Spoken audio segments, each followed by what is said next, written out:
Hello, my name is Teresita Blanco, the sister, and today we're gonna be discussing some silksong lore.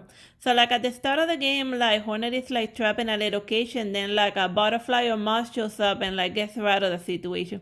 So there's been some debate as to who sent the butterfly and stuff, and here are my ideas on it. Like the first folks on the shopping block are the little snail sages. Like since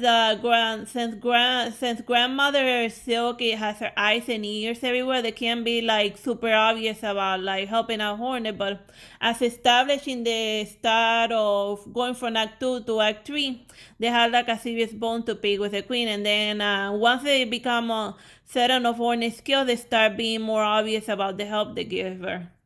But somebody else could have also helped that Hornet, and I think it's like her little brother, well, like her older brother, like the Hollow Knight from like the first game. Like when he defeated Radiance, he probably turned her the power of Radiance into a charm that summons like little butterflies and stuff.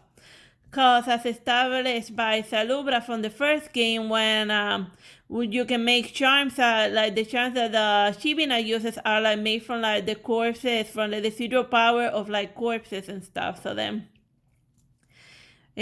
we have Radiance in order to find Hornet, and then the little Weaver charm in order to like create the thread in order to get her out of that little cage. And also, like in spoiler alerts, in like the end of Act 3, the little Chivina gets Hornet out of the abyss. So he's always been helping out his siblings, even whenever he senses that they're in trouble, because that was the scene that also motivated him to act in the start of the first Hollow Knight game, when like the bigger Hollow Knight is like screaming because Radiant is about to pop out.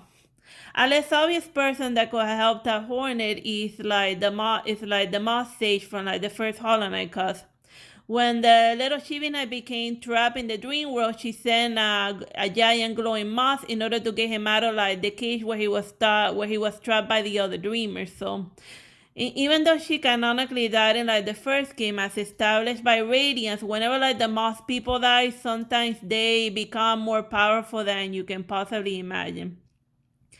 So yeah, so it makes sense that she probably, like, since she's like far away and stuff, the little moth that she was able to send was like small, cause like her power is weaker outside of hollowness because of the influence of grandmother Silk. So yeah, here are like basically like the three people that I think helped out Hornet out of the little cage.